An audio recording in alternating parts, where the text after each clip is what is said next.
evening, everyone. Welcome to the show. It's Friday night. You guys know what happens on Friday night. We have a great show planned for you guys tonight. I'm sorry I'm really blue tonight, but I've got all kinds of lights going on, but I look like Papa Smurf, don't I? Yeah. Blue light special. Yeah.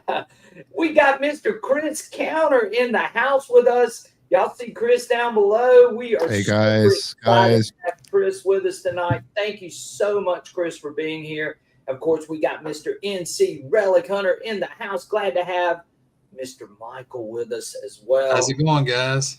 And you guys see, I went to the beach today. Look at that beach picture, Michael. What do you think? I see you're using a new sand scoop there. Ooh, Michael, you brought up a good point. A new sand scoop. I'm gonna have to show this sand scoop to Chris. He's gonna love this thing when I show it to him. Yeah, it looks great. I'm looking sort of stealthy in that picture, aren't I? No one will know what you're doing.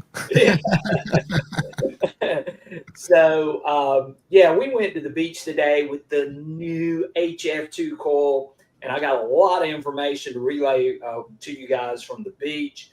Chris has got some great information. There he is. He's showing the HF2 Coil as well.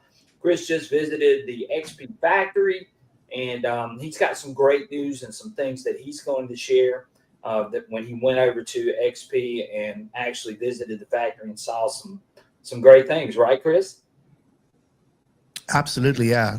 Plenty to talk about. Obviously, there's a lot of things within the factory which are very close guard, but there are some things I'm allowed to say, and I think you'll be excited. Yes, I'm definitely excited about that. And Michael's got we've got his tip of the week coming up.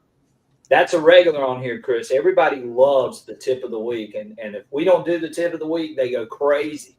I mean, they have got to have that detecting tip of the week from Michael.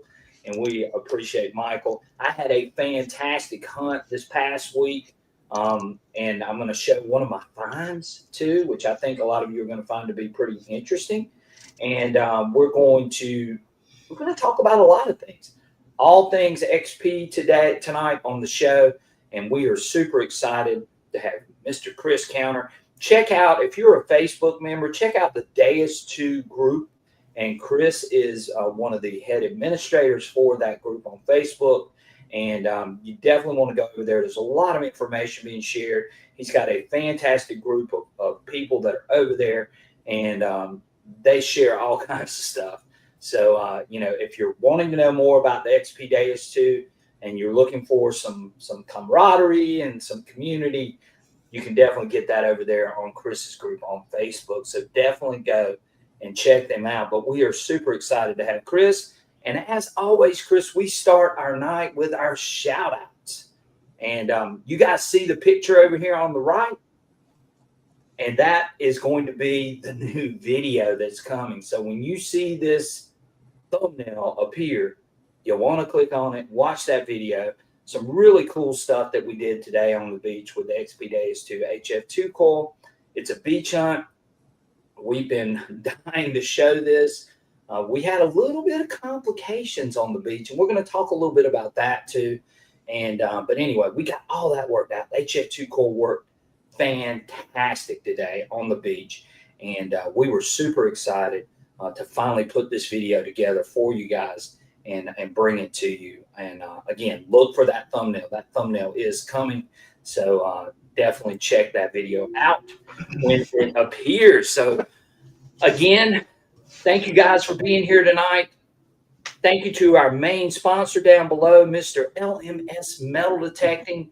Mr. Mike Heil is awesome to deal with. If you're interested in this new HF2 Coil, get on Mike's list. He doesn't charge you to get on the list.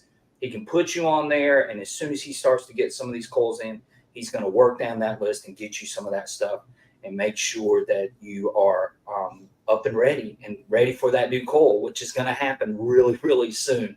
So again, check out Mr. Mike Heil, LMS Metal Detecting. His information is scrolling across the bottom right now, and we appreciate Mike for being a big sponsor of this channel. And we're going to talk about a new sand scoop that I got from Mike, which I'm really excited to use.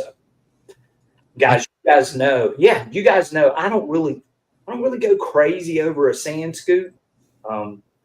But this one really made me think, hey, I need that sand scoop. Yeah, it's a nice one. I'm going to tell you why I really fell in love with this sand scoop, and we're going to talk about that in a few minutes too. But let's do our shout outs, Michael. We got to get through these shout outs. Y'all ready? Yep. All right. We got a bunch of people in here. We got Mr. Old Pelon. He says, good evening, everyone. Glad to have Old Pelon in the house. Mr. Tesh Ridge Digger. Glad to have him in the house. We appreciate him. Mr. Sniff It Out is here with us. Appreciate Sniff It Out being here with us. We've got Mr. Chris is in the house, Michael. Glad to have Chris as always. Appreciate Chris being in here. Doug Atkins. And thank you, Doug, for sharing some information with me. I appreciate you. He said it's hot in South Louisiana. And guess what? It was 91 degrees here in South Carolina. It's hot. And I was sweating today really profusely. And I had Surfside Dan with me in tow too. He and I both, when we walked off that beach, we were cooked and sweaty and everything, but we had a ball. We had a ball out on that beach. Mr. Buzzsaw is here with us. He says, hello, everyone from East Texas. Glad to have Buzzsaw with us. Mr. Detect Meister says, good evening, everyone from Ireland. He is dedicated, Chris. He comes on here every single live stream, and I really appreciate him and all the support that he gives us. And again, super, super nice guy as well. Digging Daryl's on here. He says, hello, everyone. Glad to have Digging Daryl with us. Mr. Trevor Van Horn is here tonight. Glad to have Trevor. He says, hi, everyone. Joe Dirt's with us. We can't wait for this show, too. Glad to have Chris with us. Thank you, Joe Dirt, for being here with us tonight. And let's see, Miss Aggie Hall's in here from Detecting Adventures. Glad to have Aggie with us. Dirt Nerd. Mr. Don Jones is in the house, and he says that his coal was supposed to be delivered yesterday, got stuck in bad weather. I guess won't be here till Tuesday now. Well, hopefully you'll get it very, very soon, Don. You're going to love it. You're going to love it for sure. Mr. CZ Digger's in the house. Glad to have CZ. Always a great supporter of the channel. We appreciate him so, so much. Thank you, CZ, for being here with us tonight. Mr. Gene Gilstrap is here with us. Again, another great supporter of our channel. We appreciate Gene being with us. Mr. Ricky Bennett is with us. Always a great supporter of the channel as well. Greeny Meanie says, great hunt with the Vortex teach. Thank you, Greeny Meanie. And I really enjoyed swinging that Vortex the other day. We had a blast out on that field, hunting and all that corn. It was rough stuff, but I made the most of it. The Vortex Viper with that Viper coil, it performed fantastic. Was real excited to use that coil out in that field, but had a ball running the Vortex. Digging Dude is in the house. Glad to have Mr. Andy in here. Appreciate him being here. He says hello from New York. Beat Guest is in here. Says woohoo. Glad to have him with us tonight as well. Miss Bells is in the house. She says good evening, everyone. Thank you for being here, Bells. I always appreciate you being with us. Metal Detecting Texas, Mr. Matt Johnson is here with us. We appreciate Matt being with us tonight. Try not to miss anybody. Mr. Ferris Grump is here. Always a pleasure to have Ferris Grump. Appreciate him support. He's a great supporter of the channel as well. Mr. LC Hunt is here. Glad to have LC. Appreciate him being with us tonight. Mr. Digging Buddy. He says, I need an HF2 coil. How do I get one? Would love to have one by mid-July for vacation. Is that possible? Digging Buddy, get on Mike's list. At least if you're on that list, you got an opportunity. Give Mike a call or shoot him a text. Go to his website. Check it out. He can get you hooked up with it. He doesn't charge until he gets the coil in hand, and then he calls you and lets you know that he has it. So definitely give Mike a shout if you're looking for one. Busy Digging is with us tonight. Busy Digging Brian, howdy Dirt Engineers. I like that, Dirt Engineers. I've never heard that comment before. Have you, Michael? I haven't. It's Yeah, first it's time. Good one. I like It's better than Dirt Nerds. Although I like that as well. Dirt Nerds. I hear that a lot now. Definitely. Mr. Dirt Devil Detecting. Glad to have Dirt Devil Detecting with us tonight. He makes some fantastic products for the Deus too. the little stands that you can do so your machine won't flip over. He also makes a great remote holder too. So Cool. if you're interested in any of that kind of stuff, check out Dirt Devil Detecting. 5 Mile Relic Hunter is in here. He says, evening, gents. Glad to have you with us tonight, 5 Mile Relic Hunter. We appreciate you as well. I'm trying to get through all this list. Mr. Bob Tullock is in here. He says, I have a question. Is the new update 3.3 for the new coil or for the Deus 2, will it help the Deus 2 with the 9-inch coil? It is for all coils, okay? So if you're interested, you want to get on 3.3, go ahead and do it. There's some great things that I saw today, and I'm looking forward to using it with my 9-inch coil too on 3.03. Even though it's in a beta version and they're still working on some things, we're going to talk about that in a few minutes too as well. So get ready for that. But go ahead, get on 3.3.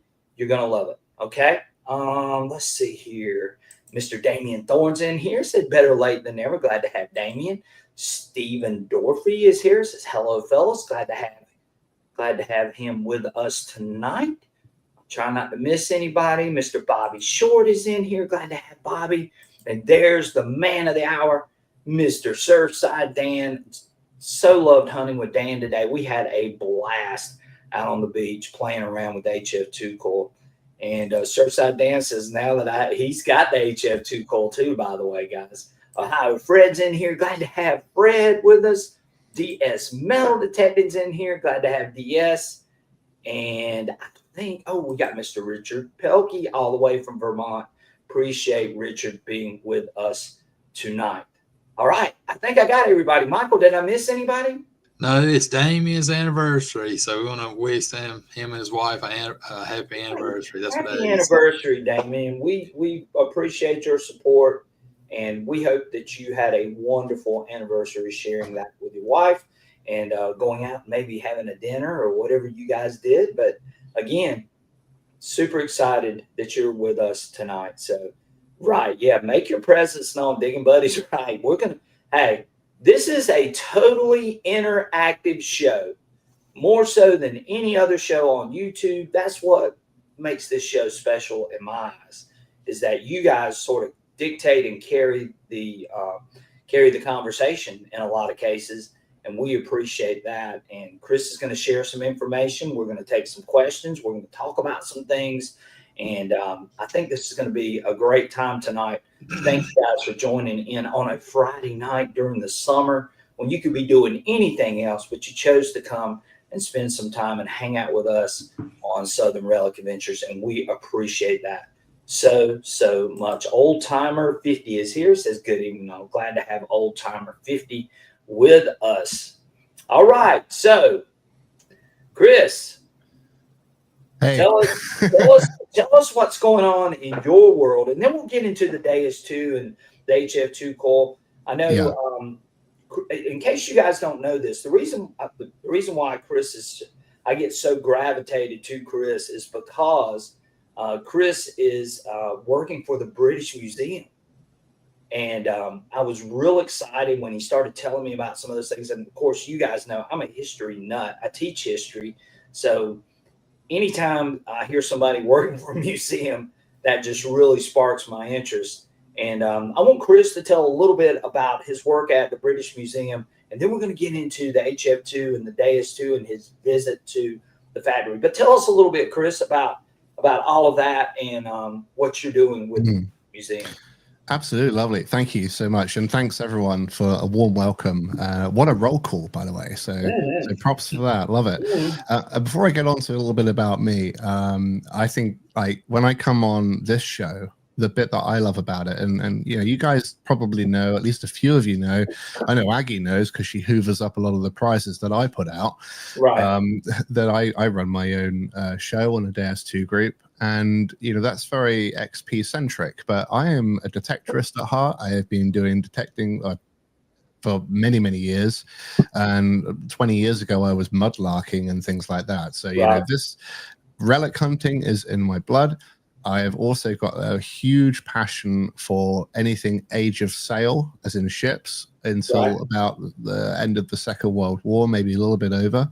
And so I'm really interested in ordnance and things like that as well, and anything to do with it, including regimented line of foot, both French, American, British, Ottoman, whatever, all of that. Aggie says I win on both continents. Yes, she does. She wins everywhere. I swear, I've never seen anybody like Aggie win. Well, I tell you what, she dominates. She may well dominate, but I tell you what, I will fly to Australia just to get that oceanic continent, and she won't win on that one. Workman's Adventure says, "Hey Chris," and hey everyone else. So I'm just into detecting.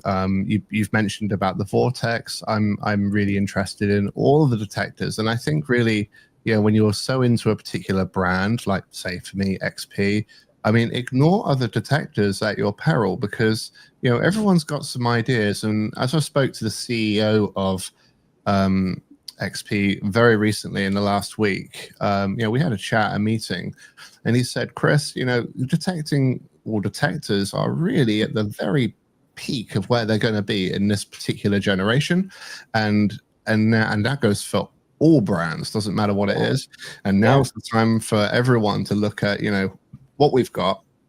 Multi-frequency is no longer, well, it is an emerging tech, but it's no longer considered a wild west of how does this work. We've had quite a few firmware updates. Other detectors have had a few patches. We're good to go now for the next few years. And now it's a little bit about seeing how we can improve the coils work in mineralized soil, trying to look at specific people's cases. So like the red dust of America, let's not forget about that.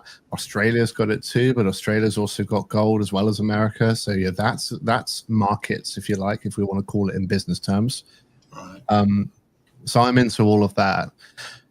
With the museum, I'm into the sum of these things. So when we talk about museums, and I'm not a museum curator, by the way, guys, I don't want you to feel that, I sit there and I decide what goes behind cabinets. Doesn't work like that. Right. I'm what we call a finds recorder, but I'm also going through quite a lot of modules, which introduce and expand on different parts of history. So Brian, I know that you're a history teacher, among other things as well. So what I do is I learn firsthand from the absolute experts, the people who write the books on this stuff, and they teach me, how do we identify particular objects, and also how to respect different cultural identities with particular objects. So, for example, you may have, say, a brooch that's discovered in one part of, let's just say England, but it could easily be America. But you find a brooch, okay? Right. And this brooch may be found in a context or position, if you rather, that would suggest it's a female that might have been wearing it. Perhaps it's a grave good, for example, something along those lines. Sure. Maybe there's other things next to it that are also feminine. So you'd think, okay, this has got to be the same person. But the brooch itself is actually from a particular era 300 or 400 years before. And so what we've got there is potentially an example. This is a real case scenario. I'm not just making it up. Right. We find that when the Saxons, the Germanic peoples, if you like, came over with the aftermath of Roman Britain in the very early 5th century, we find that the Saxons, when they came over, they had very little interest in a lot of the Romanesque building projects, the cities and things. No interest in that necessarily at all. Remember, we're talking about a pagan society that relies on farming, that sort of way of life. That's how they work. But we find them using brooches that men would normally have worn with the toga and other things like that. Yeah. But the women are using the more elaborate ones as more fashion accessories, And so you'll find that the context of something shifts, and it helps us understand a little bit about what happened when, so-and-so landed on the beach. And That's just an example I like to give to a lot of people. Right. When you find something, doesn't matter if it's in a American Civil War camp or it might be an Indian sort of example. Right. You guys all know that the Right. Indians were creating things with metal objects as well. You know that. Right. There's a whole group in the north that up in Wisconsin called copper culture. Yeah. They were actually making copper points. Straight up. What's the procedure, Chris? You know, if I'm metal detecting in the UK and I make a historical find as far as documenting that find with the museum or with the government there. Well, here's the thing. You have to use a bit of educated guess, really. You know, when you pick something up, it's like, are we looking at an everyday button or are we looking at something a little bit more elaborate? If it's over a certain amount of years old, I won't get too into details, but if it's old, ancient, then yes, you should record it anyway with someone like myself who will then find out exactly what it is, either with my own knowledge or somebody else's. And then it will get catalogued with a proper photograph, usually taken with what we call a scale card. So this is becoming more and more popular in America now, these things here. They're called scale cards. Yeah. And, more and more popular. And it gets put onto a centralized database, which academics and other people could then search. It doesn't show someone where that object was found. That's a key thing I wish to stress. But it does tell someone the approximate rough area in the country that it might have been found. Okay. It takes about 15 minutes per find to log, so that the finder doesn't necessarily know that, but it puts an enormous amount of pressure on the databasing element of it.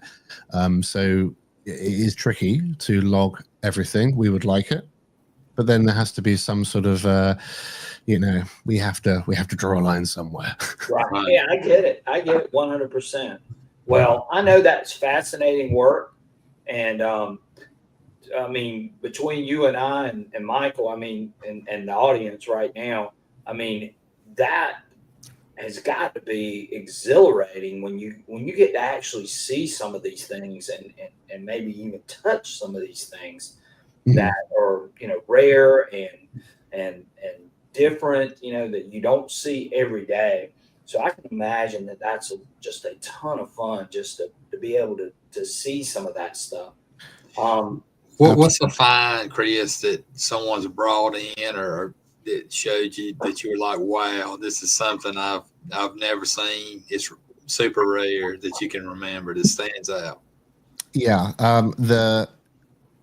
I think the number one find is actually one of the first ones. I was lucky enough. I think this was the catalyst in me going, right, I phone up one of the key leaders of the museum network and I say, hey, you know what? I want to learn more about this. Get me on whatever program you've got. Let's go. And what it is, I wish I had a photograph of it, but it is a 1-to-1 scale granite, so very, very hard rock, very heavy. It's a stone head. Okay, now the backstory to that is that the farmer or landowner contacts me at the end of one of my talks. So I do a lot of community engagement as well with people. And at the end of it, he goes, hey, you know what? I got this thing by my fireplace. I want you to take a look at it. So I had a look at this thing and he goes, yeah, it was rolling around in a field for over a while, but we plowed it up and it's now sitting with us. I took one look at it and I was like, this is either about 500 BC, thereabouts. Oh, wow. Or it could potentially be 500 to 700 AD. But even that is extremely rare because people of that would do that particular art style were not really known to be inhabiting that area in any big number. So that is the most amazing thing. And it takes an enormous amount of time to determine what something is. And that's why it could take people a couple of years to find out and sometimes get their stuff back. Well, that's just crazy stuff. Amazing. And I know you love doing that kind of stuff. I would love doing that kind of stuff. Yeah. And I'm not too far from being able to do that kind of stuff. I'm almost to retirement to where I can get away from the classroom and then have my big classroom out here on YouTube. Yeah. But anyway, let's Chris, thank you for sharing that. Let's move on to your trip to the XP factory. Oh yeah. And but before we do that, let's move back a little bit. What are you hearing about the HF2 coil in the United Kingdom?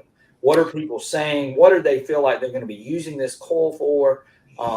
What are maybe if you know some of the settings and some of the things that they're using, then you can share that. But do they see a benefit, I guess, with the hammered coins and with some of the other things that I know are really small targets?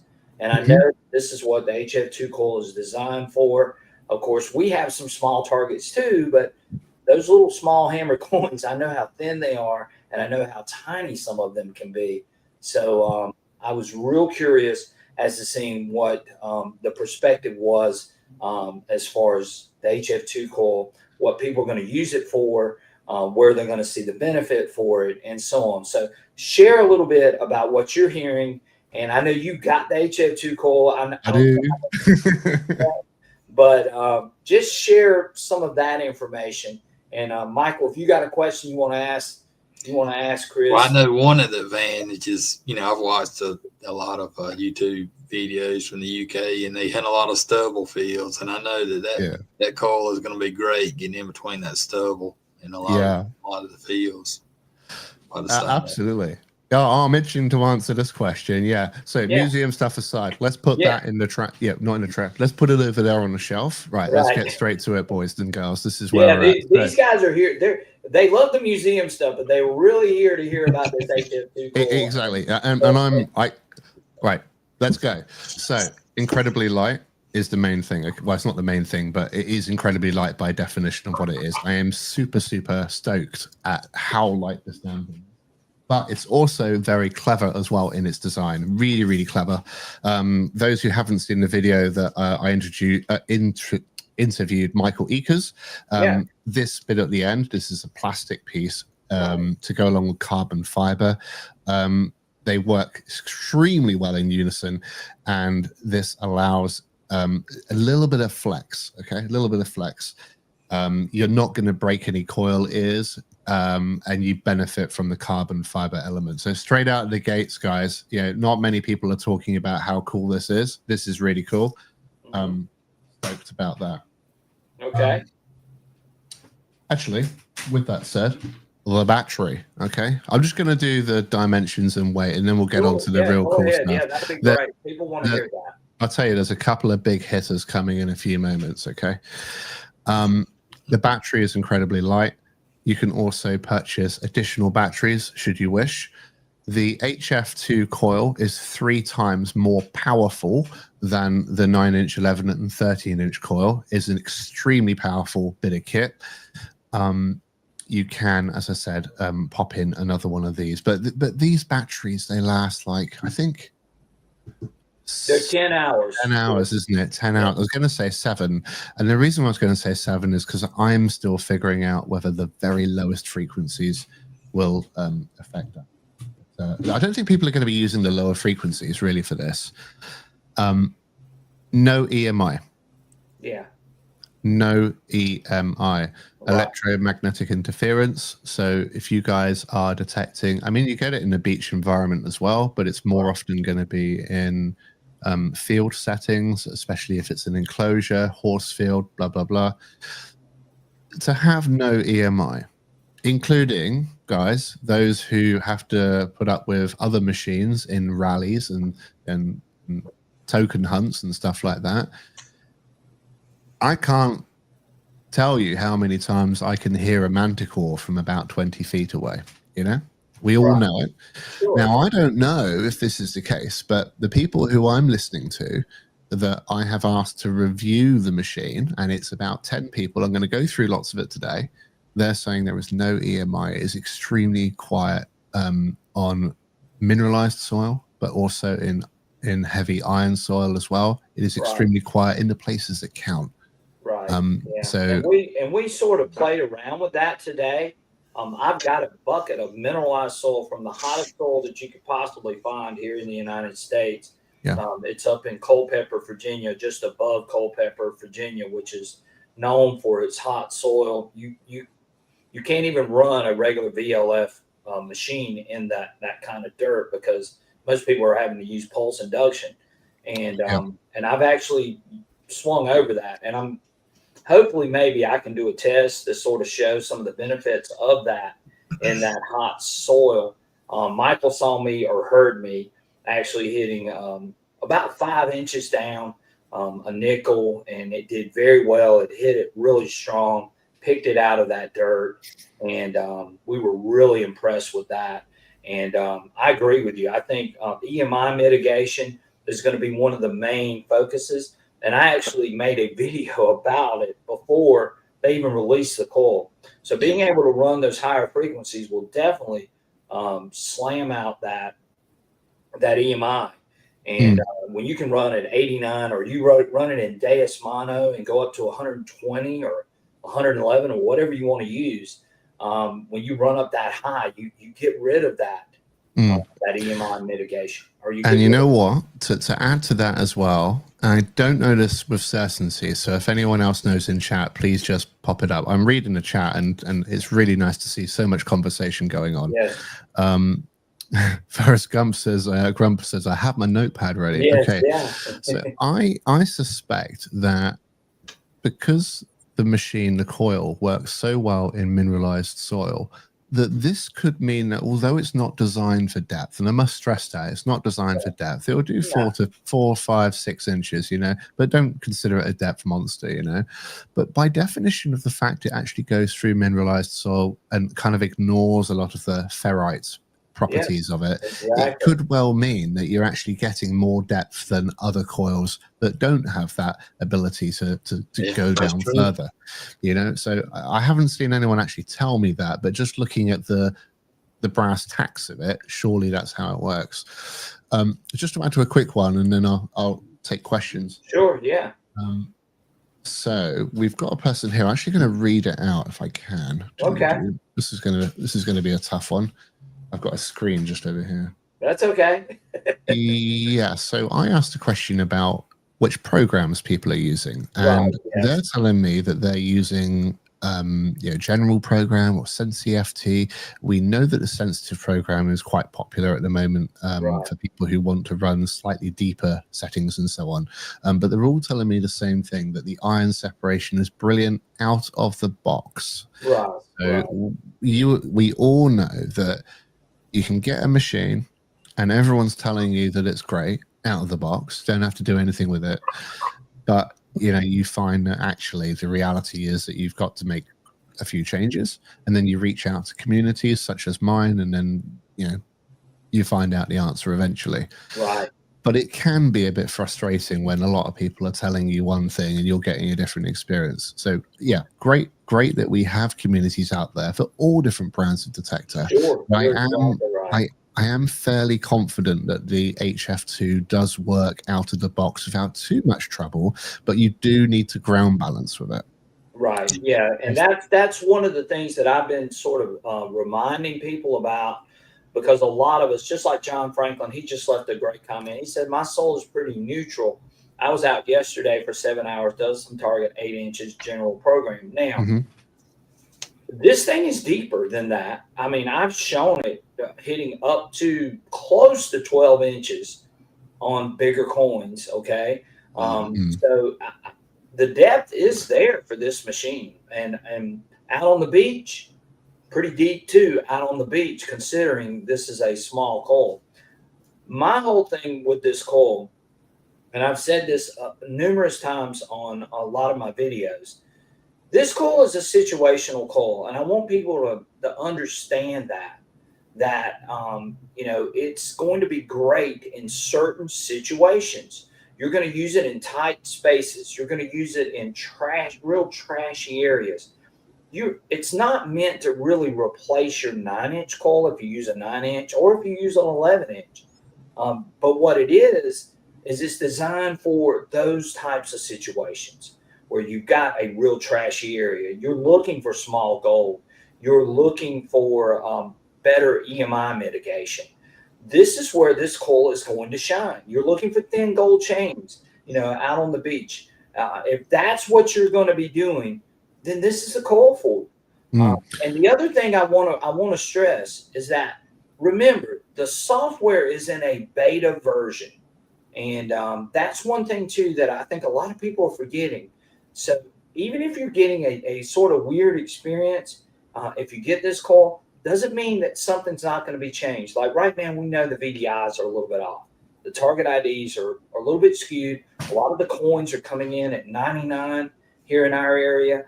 But that's going to change because XP is working hard on correcting some of those things that we've seen.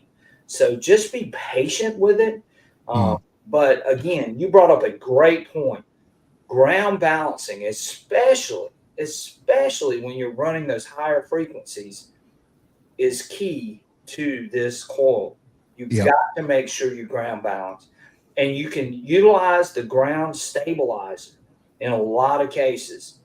Oh, I can't wait to talk about that. Go on, Brian. Go on. So, the ground stabilizer is an awesome feature that I know some of us haven't used in the past, but you can take that ground stabilizer and you can quiet that ground down, even if you're seeing some mineralization in the soil. Yeah. And that's where this coil is going to begin to shine. And and for you guys that have mineralized soil, I really think that this is going to be something that you're really going to welcome into your arsenal of coils from XP is in that mineralization. Go ahead, Chris. Go ahead. Yes, all of that. In addition, however, if you are on a field that is soil neutral, this coil is much better at getting coins that are on their side. Okay?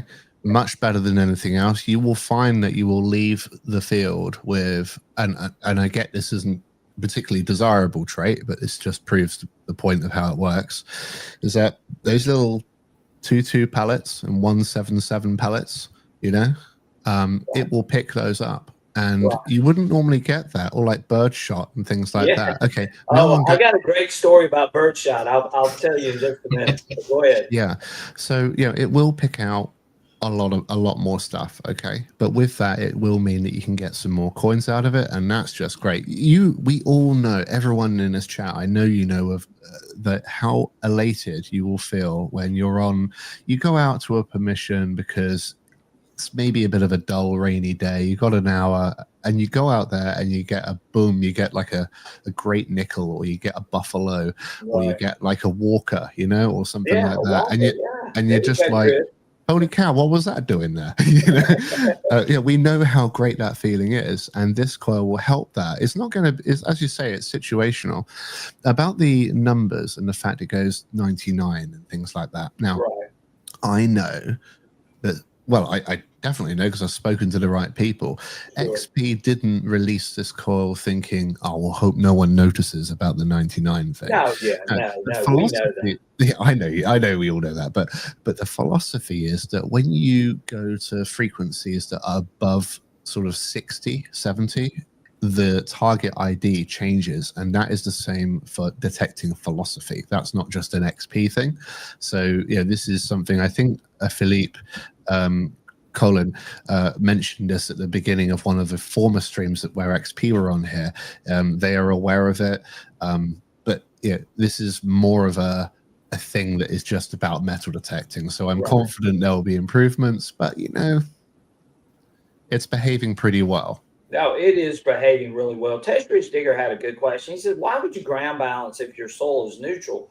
Well, you don't understand. We've never had a coil that runs in these high frequencies. So even if you think your soil is neutral, I would still strongly suggest, you don't have to. I'm not going to tell you that you have to do this. But what I am going to tell you is I would suggest doing it just for the simple fact that these higher frequencies are going to pick up things in your soil that maybe these other frequencies would have never even thought. It's super sensitive to that. Yes, it's smaller, just so super sensitive that you want to make sure you're getting the most out of the detector. And I would still encourage it. I mean, I know a lot of us have just said, well, hey, we just turn it on and we go. Our soil is mild. Our soil is neutral. I'm one of those guys. I mean, my Me soil too. is really sandy. It's very mild. I can get great depth just about on any machine. But there are some people out there that are going to struggle with that. But again, I would still recommend ground balancing, especially when you get 53, 89. And if you're running those single frequencies, I would still do it just because it's picking up everything in that soil that maybe those lower frequencies did not. And I noticed the difference today on the beach, and I'm going to talk about that in just a minute. But again, I would recommend ground balancing if you're running those higher frequencies, just to be on the safe side. Just that's just me. Thank you so much, LC. I appreciate it. Yeah, Chris is an awesome guest. Thanks, LC. Again, any super chat, super things that come our way, all that goes straight back into our channel. It helps us bring you all of the great adventures, this live stream, great guests, and so on. Thank you so much, LC. I really appreciate you, buddy. Appreciate that so much. Granny Meanie said Gary's video said it was picking up his hand. Yeah, it's sensitive. I'm going to tell you that.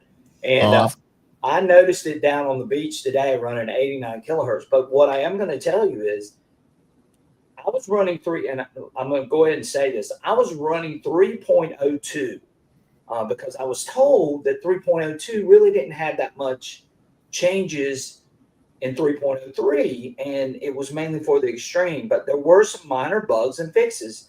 And so some of you were questioning me going, hey, I'm waiting on your beach video. I'm waiting on your beach video. Well, the reason why I'm telling you this is because I updated to 3.03 because I was having issues with 3.02 out on the beach. And Michael's seen it. I sent videos to XP. I said, hey, I'm having issues with this. I'm having issues with this. And finally, I just said, you know what? It's got to be the update. And so I changed the update, went out today, and lo and behold, it worked flawlessly in wet, salt sand, even with water running underneath it in some cases. And you'll see that in the video. When you watch it, you're going to see that in the video that it was working flawlessly. Is that Beach Sense you were using? That was running Beach Sensitive, which is cool. Real fine for gold, and that's what we were looking for. We didn't dig any gold, so spoiler alert, we didn't dig any gold, but it performed phenomenal out on the beach, and it really made me feel good. I felt like I was going crazy for a little bit, at 3.02, and then when I updated to 3.03, which you can't even get 3.02, so that tells you something right there that they knew there were some issues there. And when I started running 3.03, everything changed. Everything started working the way it should.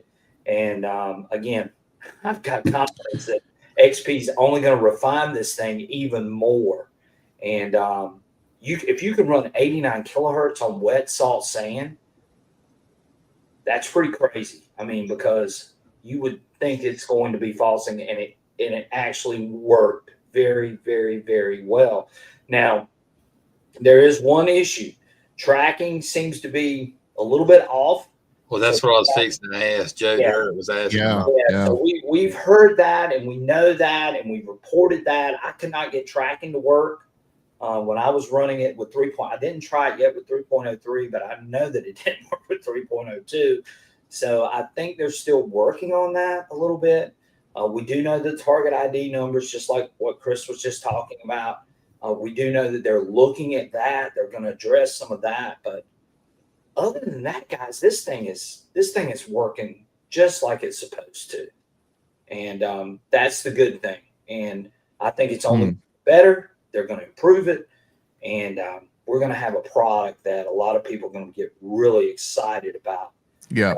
And make some of those improvements. And you know what? To add to that, guys, like I genuinely think that this is an excellent product for how it's been described to me by the people who run that company, XP Metal Detectors.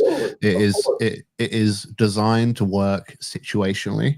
It will work really well on the beach. It will work really well on polluted ground, it will find those hammered silver coins that are maybe on edge and possibly hit them really hard. But that's later on in this chat today. I'm pretty sure Brian and Michael are going to go, right, let's talk about the other coils. What's new there? All right. Yeah, I mean, if you're on the fence about this coil, I can tell you right now that it's getting better. It's getting better and better every day as we speak. And I think that XP is going to have this thing where it's fine-tuned to exactly the way we want it. I'm going to tell you another thing that I did the other day. Now, I didn't hunt with it a long time, but I was out in a cornfield.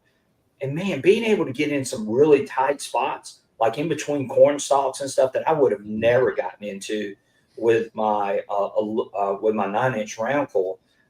This thing did great. I didn't dig any great targets, so I didn't really make a whole video with me doing that. But what I am telling you is I can get in between those corn stalks and get where I need to go with this oil with no problem. And again, those tight spaces, and I'm a relic hunter. You guys know that. I mainly relic hunt. I'll beach hunt occasionally, but relic hunting is my main thing. And I love knowing that I can get into some of those really tight spots. You did find that coin in that tight spot that we had missed in between the roots of the tree, Oh, yeah. So, and Michael's seen me using it, and it's just, it's a phenomenal thing to have in your arsenal. And like I said, you may not use this as your everyday coil, but you are going to use it in certain situations. It's an accessory coil. I want to make sure that everybody understands that.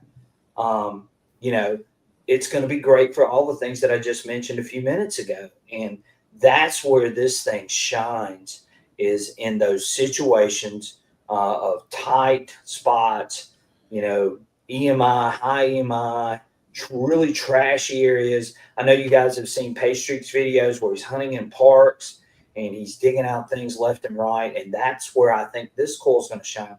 Really highly iron infested sites where the iron is so thick that it's just hard to pick a target out of. This is going to shine in those types of situations. And if you have those types of situations, then this coil is going to be a good item to have and a good accessory to have with your other coils, your 9-inch coil or your 11-inch coil, and even your 13-inch coil. So a lot of the same things that we've seen with some of the other coils you're going to get out of this coil, and you're going to get a little bit more. That's where I'm at with that. Go ahead, Chris. I know you want to say something.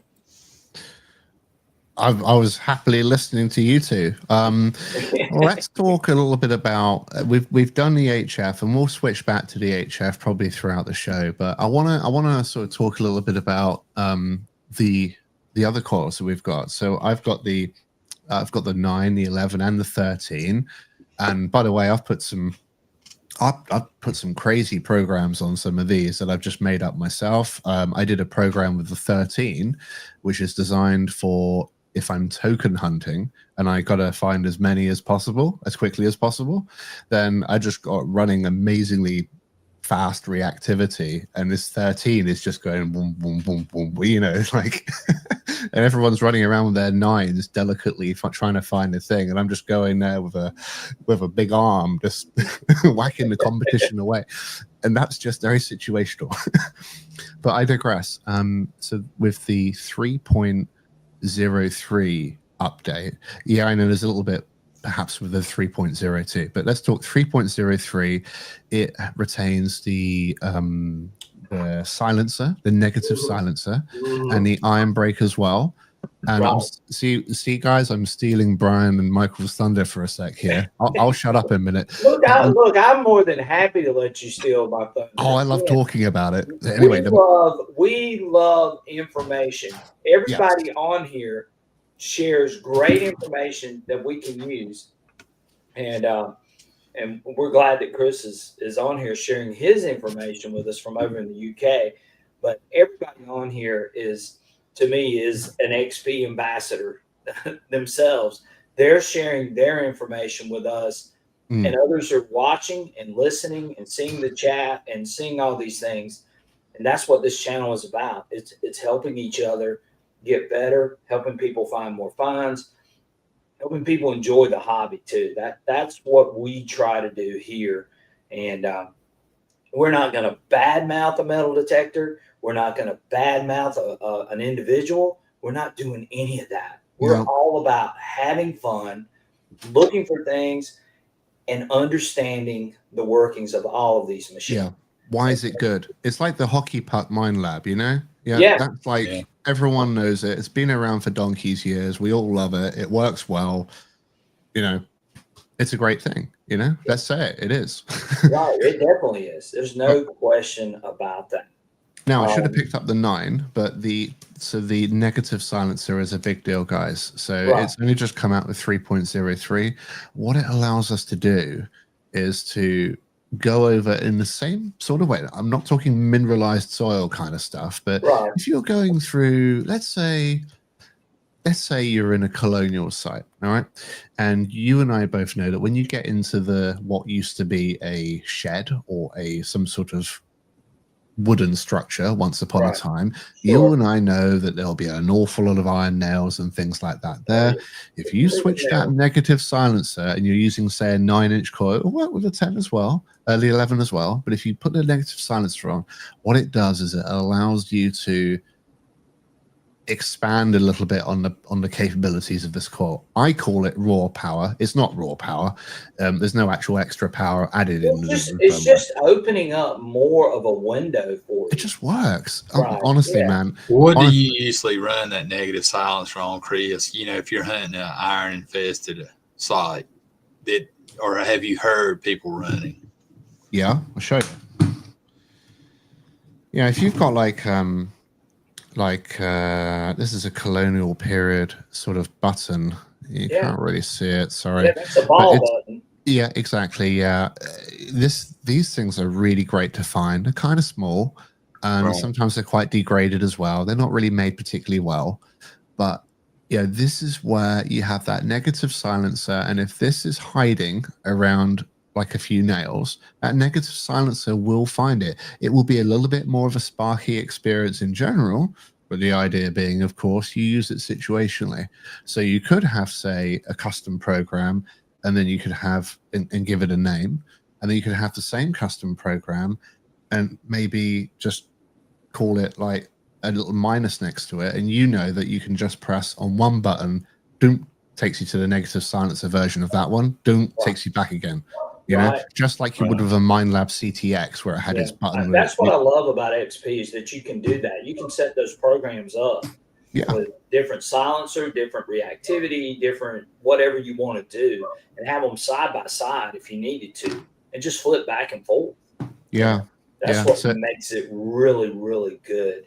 And that's a great point, Chris. That definitely is a great point. I've run -3 silencer. I've run -1 silencer, and you know, I've even gone as low as 4.0 on my discrimination. Now I'm starting to question a little bit that 4.0, and the only reason why I'm questioning it is because of the 3.02 software. I think I might have had, you know, it might have still had some bugs in it. But I was able to, and Michael saw me use it. I put up a video with 4.0 discrimination and a -1 silencer, and Michael saw me dig targets. I dug like 12 buttons in an iron infested site within a matter of about what, Michael, 45 minutes? Yeah, probably. Yeah, maybe 45 minutes to an hour on a site that we'd hunted before too. Now, but, you know, granted that too, and so. I understand the power of the negative silencer, and there's a lot of debate going on right now. And again, this is something that's just going to have to be worked out. Do you want to run, if you run that negative silencer, do you want to run your discrimination up, or do you want to run, is there a happy medium between discrimination and silencer? They work together, and we know that. And reactivity. And reactivity, all of that is working together, and we've got to sort of figure out where that happy medium is going to be between silencer and discrimination. Where is that going to fall with this coil? And especially when you factor into the higher frequencies, how is that impacting some of that too as well? So Yeah. there's a lot of things that are going to have to be put into consideration, and hopefully, as we, more and more people get these things in our hands, and the more I get out and I use it, and everyone else gets out and uses it, we can share some of that information to figure out where that's going to actually help. But every site is different. Every every hunt's going to be different in some cases. So you've got to decide where that break is going to be between silencer and discrimination. Yeah. Go ahead. I know you want to say something. No, I'm good. What I want to know is about your fort that you found. What's that now? The fort? Yeah, the fort. I want to know all about that. Yeah. You found a cannonball, and I put a comment on your group saying, "Can I have my ball back?" And it hasn't been approved. Well, this site was rumored for a very, very long time to be a British fort site, and the guy that actually owns the property said that he had looked it up in plats and all these things, and he said that there had been a British fort or a British encampment right here on this site. And I didn't find anything to sort of prove that. Now, I was finding a lot of colonial artifacts, but I wasn't finding anything that said, hey, this is a fort, other than some large musket balls, which would have been for, I believe, the brown bess. 0.7 inch. Yes, they were the big ones. They were 69 cal, probably. That's right. Yeah.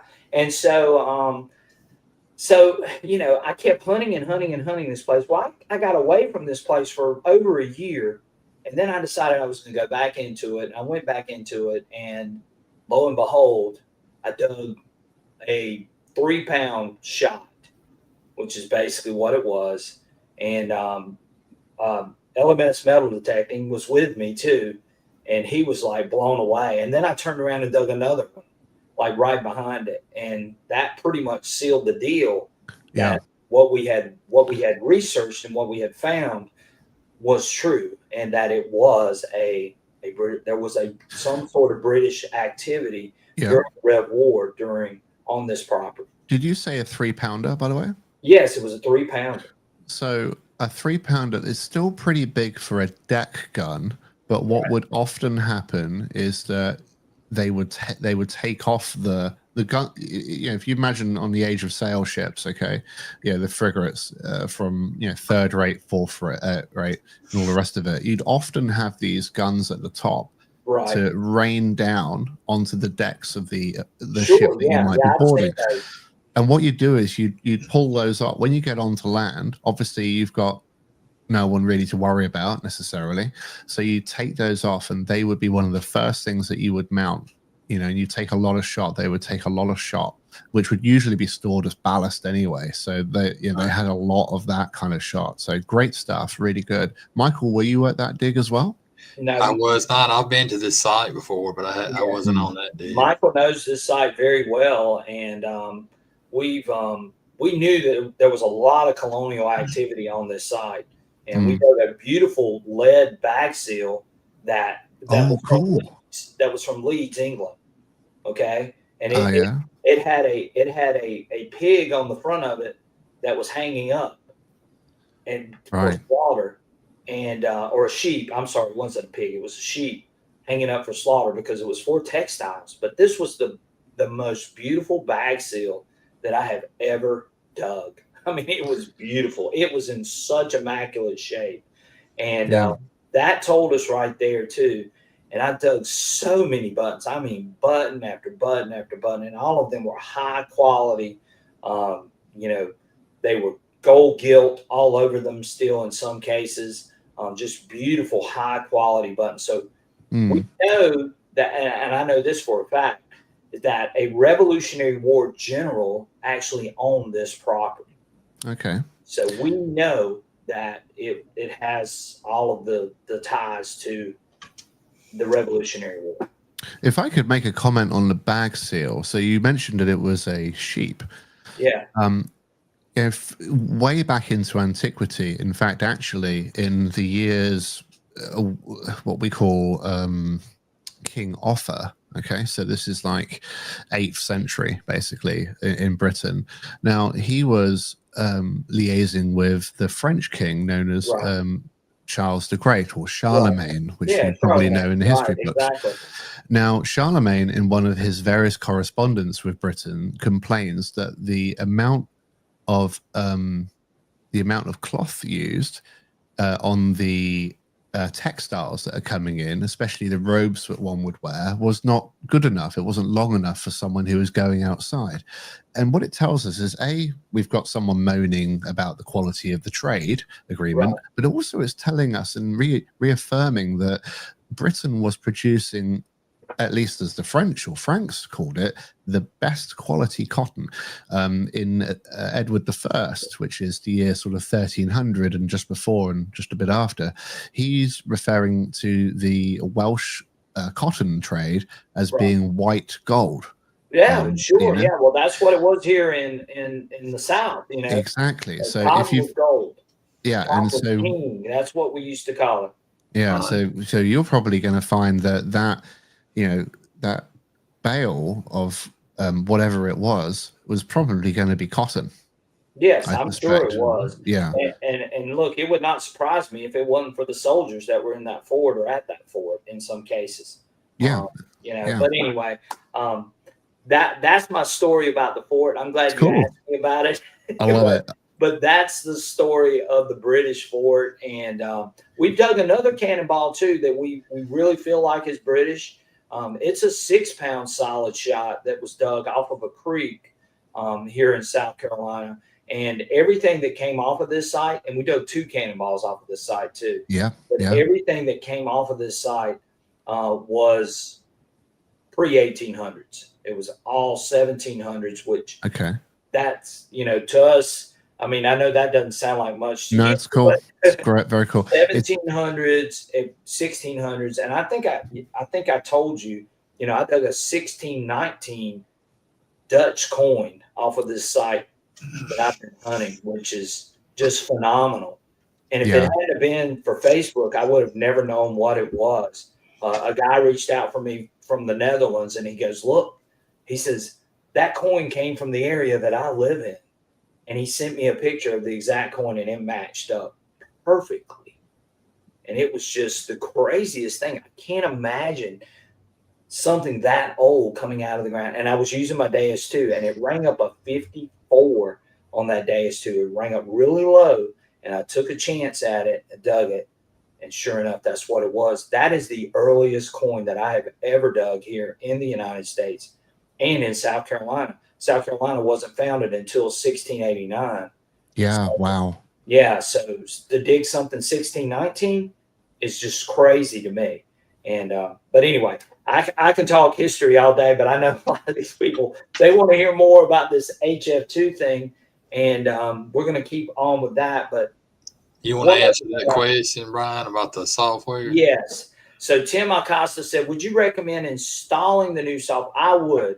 I would strongly go ahead and recommend that. I don't know when that next update is coming out. So I would say go ahead, get that. If you've got that coil on order and you know you're going to be getting that coil, go ahead and put 3.03. Get it on your machine. Don't worry about it. It's not just for the new coil. No, and it's not just for the HF2 coil. It can be for all your coils. And it does give you some advantages. And I've run it on my 9-inch coil and had great success with it. So I'm going to say go ahead, do it, download it, get ready. And if you do get the HF2 coil, then you don't have to worry about anything else. You know, that's the whole thing. Thank you so much, Joe Dirt. We appreciate that. Again, all contributions go straight back to our channel. Having great guests like Chris on here. And again, we appreciate that. Thank you so much for being a part of our channel. And thank you for helping us out with bringing you great content. So the one thing I do want to talk about, because I said I was going to do this. Well, one more question, Brian. Green Manny was saying he said I didn't install the beta, any ID changes on the stock coils. And I don't think that we saw any on the stock black coils. Do you? Any ID changes on the stock? Yeah. I don't think. No, I think that the stock coils were coming in regular, just like they had been in the past. So we're not seeing those elevated IBs. It's just on the HF2 coils. Right. Just on the HF2. But I want to talk about this scoop because, again, guys, I'm not a big sand scoop guy, but when I got this scoop in my hands, this really blew me away. And the sand scoop that I'm using is one that's made by LMS Metal Detecting. It is a titanium scoop, and it is extremely light. And I've been lugging around this stainless steel CKG scoop for a while. And when I picked this up, I was sold instantly for its lightweight. And then you factor in, you got a full carbon shaft here, and it's made by Pro Fortis, which you guys can see here, and it's really thick. This shaft is not going to break. This handle is not going to break at all. And Dan has one. Dan's been using one for about 2 to 3 years, and he's had great success with it. His still looks like brand new. I mean, his looks just like mine, and I got a red one. But Mike also has them in black. The thing that I like about this scoop is look at the back of it. So when you go to dig, you don't have to worry about your small targets fitting between these ovals because he's got them oblong, sort of oval shaped rather than the traditional round shape. So it will hold some of that stuff in there to keep you from losing it. But it's just a great scoop, well designed, plenty wide enough you guys can see that. I just love using it, and I was so excited to use it today. And you guys, when you see the video, you'll see it just effortlessly cuts through that sand, even wet sand. It feels like it doesn't feel as heavy. I mean, when you're using a stainless steel versus using a titanium.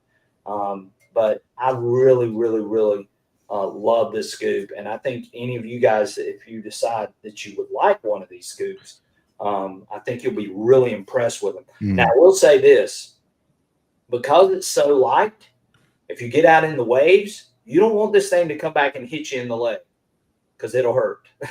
I'm just going to tell you, especially with that point. But it is really, really light. And you would be amazed. If any of you are using stainless steel scoops, I strongly recommend titanium. And I'm an older guy. I'll admit it. I'm an older guy. But I don't want to drag around a big old stainless steel scoop. I would rather have the lightest and the best. And this scoop really suits me perfectly.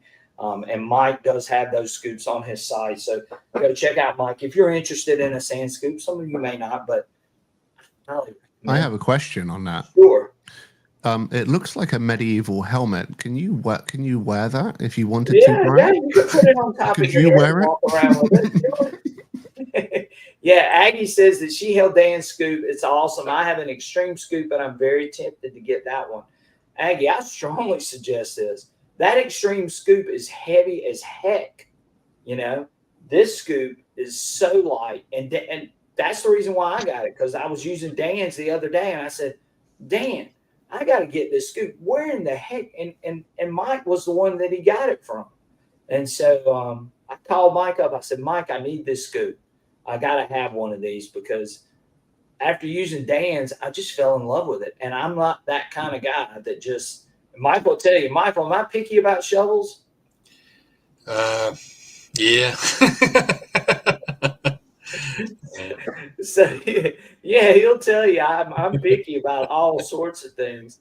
And for me to get excited about a sand scoop, I mean, that really says a lot right there. So, I don't know the dimensions. You can look them up on Mike's site. Yeah, he should have the dimensions on there. It's plenty wide. I mean, I can tell you that. And the welds on it are perfect. And you know what I really like? And I don't know if you guys can see this, but it's reinforced across the back. And that's the other thing, too, that you don't see on a lot of these scoops. And with it being titanium, you don't have to worry about this. It's not going to break on you. And that's pretty impressive. But, again, I did want to mention those scoops because I love it. I mean, I've never been crazy about scoops, but that scoop really sort of took me back and made me realize, hey, you need to think about getting another scoop. And I went out and got one.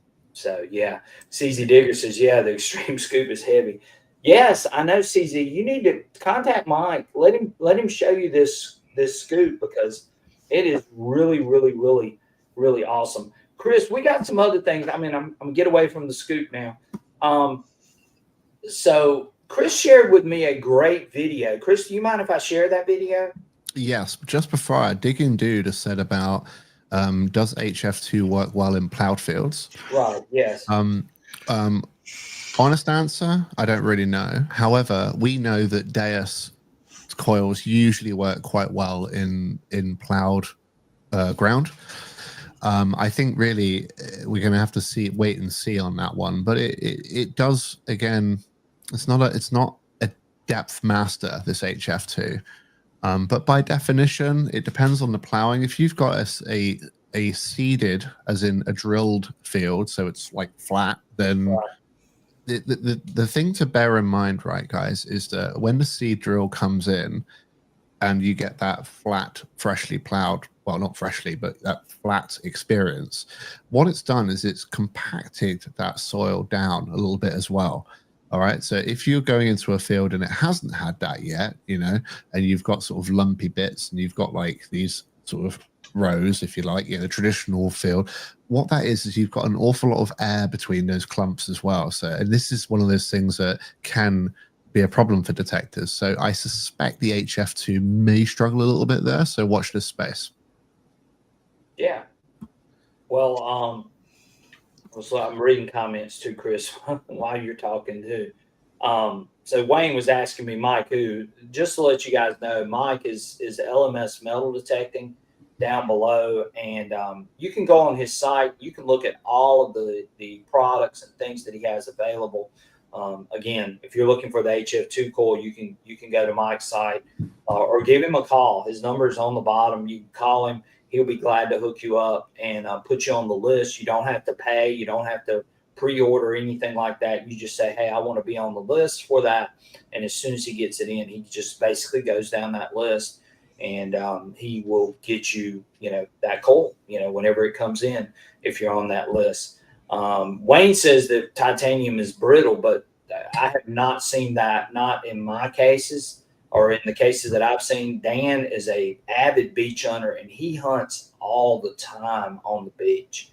And he basically uses it about 2 or 3 times a week. He's had this one is, like I said, it's just different. I feel like it's different, the way that Mike has designed this coil, or this scoop. So definitely check it out if you're interested. If you're not, it's no big deal.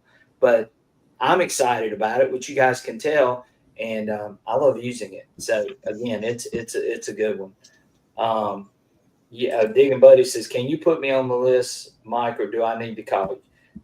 Give Mike a call, Digging Buddy, and tell him you want to get on that list, and tell him that you're with Southern Relic Adventures. You never know. He might do something special for you. But anyway, just go let him know, hey, I saw this on Southern Relic Adventures. I want to get on the list for an HF2 coil. Brian says 50% off. No, I did not say that.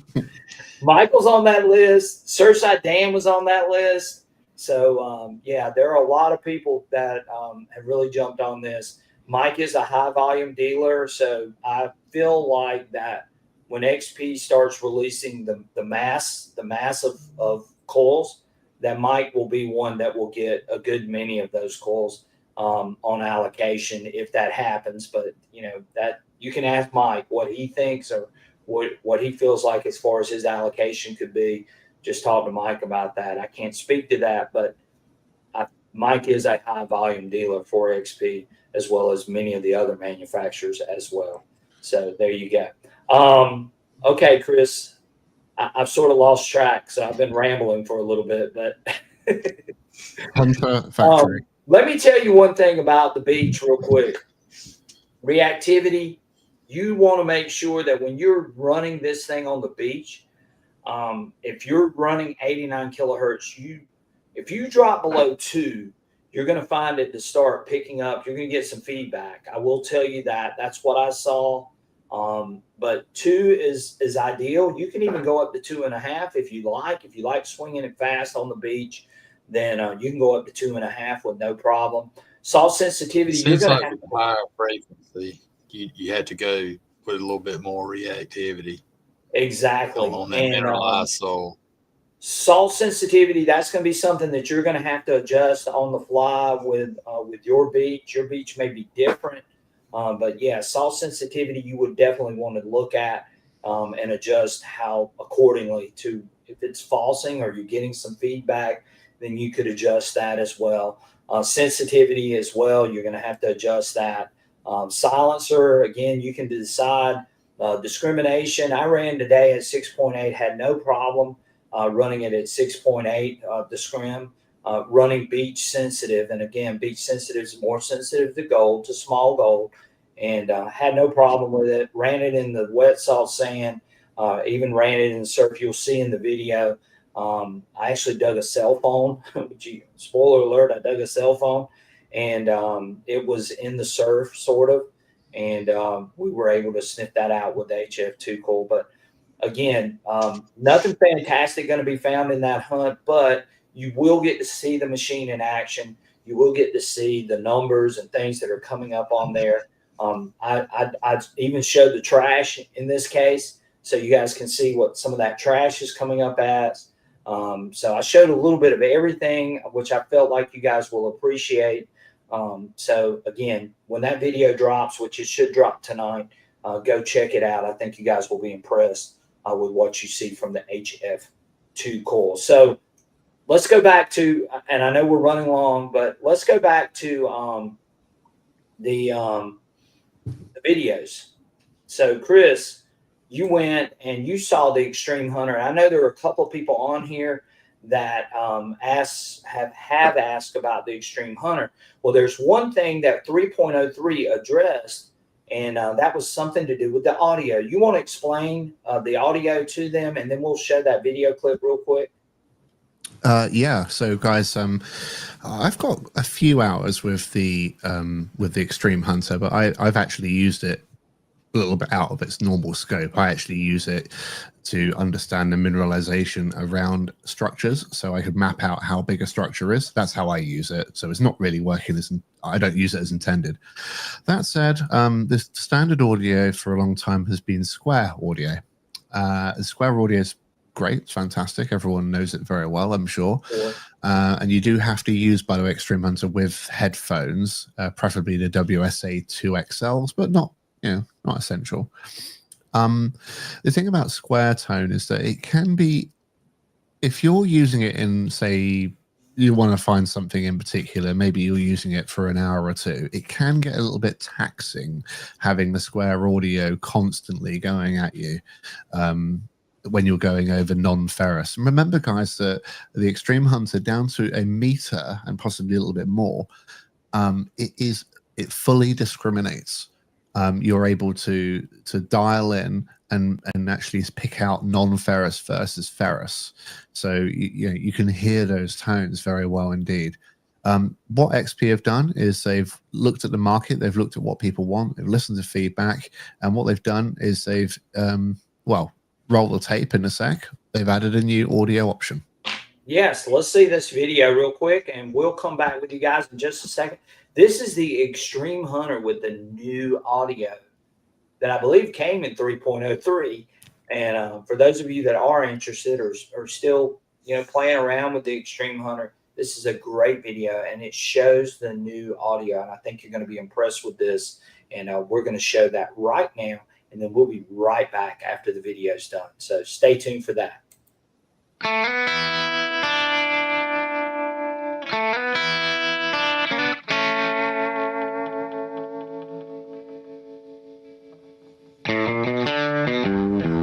Okay, everyone, we are here at XP Metal Detectors HQ, and as you know, we like to look at some of the technology that's been out a little while and understand a little bit further about how it works, especially when it's had an update. So Luke and I are going to be looking at the Extreme Hunter, and we're going to be showing a little bit about this. Wave please, Philippe. He's going to awkwardly show us how it works and with the new version 3.03.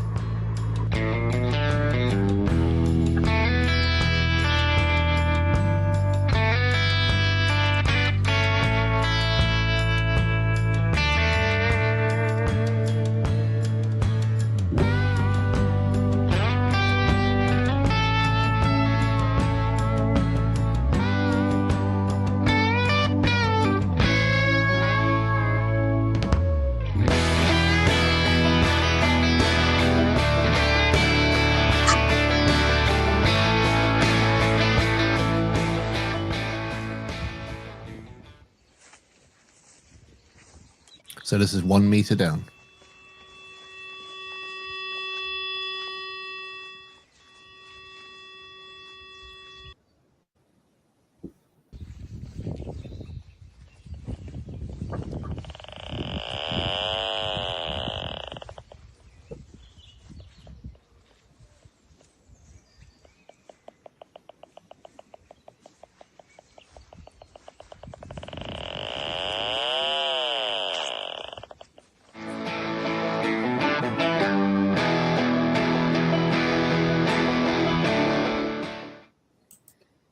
All right, so that was the new Pulse audio for the Extreme Hunter, and I like that better. That Pulse. I like that a lot better than the Yeah. Sweater. I really do. Imagine if you're trying to find a cannon or more cannonballs, right? Yeah, but a cannon would usually get, especially in the silt on riverbeds, you know, things like that. Yeah, it's going to be quite deep down. I'd much rather hear a Pulse audio, I think, than a square tone picking out bits and pieces here and there. Mm-hmm. Sure. Yeah, I think that's a big addition for XP for the Extreme Hunter. So, again, I like that a lot. Now, I'm going to share some other things that Chris saw at the factory. We're just going to throw up a couple of pictures, and I'm going to let Chris explain what these pictures are. And this is, Chris, tell them what this is. Yeah, okay. Well, there's a two-pronged bit with this. So, as you know, I went to the factory, and I could see the production line of how things move along from... there's very little that's imported to XP metal detectors, which is in Toulouse in France, which is in the south. Right. Very little has been imported in from other countries. In fact, XP, even though they are required to meet just 40% products manufactured and created within France, they have 80% and are looking to go even higher for products that are created in France and manufactured as well. Yeah, and we've had that conversation with Philippe, and it's got to help with quality control as well. Straight up. Producing a great product. It's all done in-house, and this sort of shows what Chris and what Philippe has been talking about. Is a lot of this stuff is made in-house, and that way they can control, the quality of the materials being used. Go ahead. Absolutely. So this particular machine is actually this cuts out the it cuts out the WSA2 circuit board. Now, a long time ago, they used to cut it out manually, but because you are cutting so close to the running strips, the copper running strips, or whatever they are, there is a possibility that there could be a problem there. So now they've got a machine that cuts out, which is really, really great. Another takeaway from this image is that you'll see that there is what look like the buttons. Okay, now there's an actual person, a person who is monitoring all the machines, and they are going around and they are inspecting every single one, and they are pressing the button to see that when it goes down, does it come up again properly, as quickly, and so on. And that means that you know that the experience that person... So it's not being done by a robot. Is that what you're telling me? Yeah, it ain't being done by a robot. Yeah. They're trying to work out if it feels right, and it means that everyone gets the same experience. It's a real celebration. The main thing is it's a real celebration here that they have a small team that know what they're doing. They've even got a machine that looks at what's being made, and it runs a quick diagnosis to make sure that all the components are working properly. And if there's a problem, extremely rare, but if there's a problem, it will go off to a real person who will really look at it, and they will really understand and know exactly what to do. No problems at all. Yeah. Oh, wow. Yeah. So this should tell you something right here, that, they're into a lot of the details that a lot of us don't realize. And that's why you get such a good product, for the most part. And Chris is exactly right. So, Chris, I'm going to share another image, which I thought our viewers would appreciate. And how about this image, guys? Well, here's your HF2 coil. Michael, there's your HF2 coil right there. That's from the right. They got plenty of them there, don't they? Yeah, so these are all mine. That's my house. Yeah, that's No, your house. Chris has got them stored up in Yeah, his house. Chris has got all the HF2 coils at his house. they're coming to an auction site near you. Yeah, so this is a great image that shows, there's quite a few being put together. I was there witnessing these going onto pallets. We're talking big numbers now. Yeah, I'm really expecting a lot more people to get their hands on these soon. Yeah. Yeah, great image. Man, that is I mean, if that doesn't speak volumes to this, then it just doesn't. I'll tell you something I haven't told anyone else as well, is that the person who was looking after this particular part, they told me that when you buy and this might not come across as particularly interesting, but to me, it's the ethos of the company. When you're purchasing something that is a complete package of, like, say, a 9-inch coil, main RC, S-stem, whatever, headphones, someone goes and pairs those up for you before it ships out. And they just literally just do that, just pair it up, boom, so you don't have to worry about that. Make sure the programs are looking good, generals at number 1, etc. Boom, off it goes. That's an awesome image. Yeah. I mean, yeah, that really is an awesome image there. And again, a lot of the users are with us. This is why they like XP is, you're getting that quality control. You're getting stuff that, has been double checked and made sure it's right. And that's why a lot of us love those products as well. So, so somebody wants to know about this, Chris. Do you know about Michael's tip of the week? Michael has been holding it off way too long. Yes, his tip of the week. They wait religiously. It's like a cult following. It really is. That they want to hear this tip of the week. And if we don't do the tip of the week, it's like mad revolt. It's almost like mutiny. Can you believe that? I can believe that. I get inboxed a lot of stuff about Michael's tip of the week. Yeah, Michael sits over there, and I know when he comes on the show, people think he's real quiet. He's demure, that he doesn't really speak that much. But let me tell you something. This guy is a wealth of knowledge.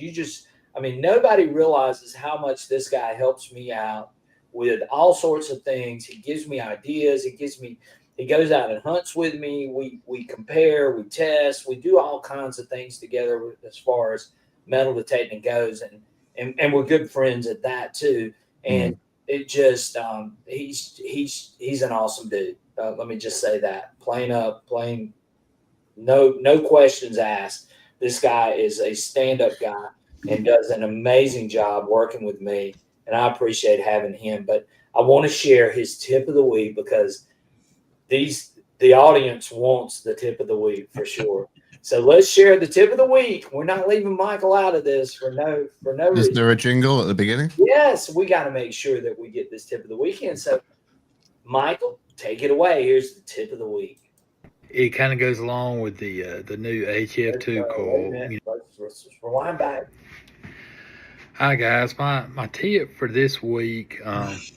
It kind of goes along with the new HF2 coil. If you're running higher frequencies, especially in mineralized ground, it seems like if you run your reactivity up a little higher, above, 2, 3 or 4, it really helps with this mineral soil when you're trying to find targets. You're not going to get a lot of depth anyway, just because it is high mineralized soil. So running your reactivity, it really helps stabilize the machine. From what I've seen, I've hunted. There's a field here that is pretty hot, and I've run and done some tests with the the HF1 coil, and running that reactivity up a little higher. It really helps out, and with higher frequency. Thanks, guys. So there he is. Now, we've already sort of talked about that, but Michael wanted to share it in the tip of the week, and we appreciate him doing that. Works for all detectors as well. So great shout on that one. Yes, and Michael's exactly right. And I've got the original Deus one with the HF coil back here in the back with the elliptical coil. Same thing there. I mean, if you if you run that reactivity down too low, you're going to get a little bit of falsing coming out of it. And I really love knowing that, hey, I'm going to have to run that up a little bit more whenever I go out on mineralized dirt or when I'm hunting on a beach, just like what I found today. I needed to run it at 2 or 2.5 or 3. You can get away with running it high, but if you start getting down low with those higher frequencies, you're going to get some feedback. Just be prepared for that. And don't let it shock you when you get your HF2 coil. And they may even improve that. I don't know, but there's a lot of things going on that that I'm not privy to, and that Chris is not privy to, and Michael's not privy to. So we just have to take their word, right, guys? Right. That's right. Right. Yes. And Michael shared that, and we appreciate him taking his time to do that quick video clip with us. So, Chris, what else? What else we got? We want to do a giveaway, right, Chris? Yeah, let's go for it. Yeah. So we're gonna have to do. Chris has got a giveaway. So for those of you that stuck around, okay, and I know some of you bailed on us, and that's fine if you bailed on us, but Chris is a generous guy, and we appreciate Chris doing a giveaway tonight. Absolutely. Let's go. Hopefully, Aggie hoovers up most stuff that I put out, but she wasn't on my live show tonight, by the way. And I want to do a self. She missed out. Exactly. Well, my show, I know Brian, I'm allowed, and Michael, I'm allowed to get away with this because my show is like a few hours before yours. Yeah. The first Friday of every month, you'll see me doing what we call Dig Live, and it's a conversational talk show kind of thing. It's a little bit like a YouTube video but done live. Right. So sometimes we get a few the Americans on there. And I'm going to be on your show too, right, Chris? I'm supposed to be on there sometime. You are. You're booked in somewhere along my list. Chris has got me on his show too now. So I don't know what these UK guys are going to think of me, right? Yeah. Well, we could. They're going to say, "Oh, it's that loud American." When you come in with your slack jaw and corn fed. Well, I'm looking forward to it, Chris, when that happens. So. Look what I brought to the party tonight, right? This is what I've been drinking. Little teapot. Yeah, little teapot.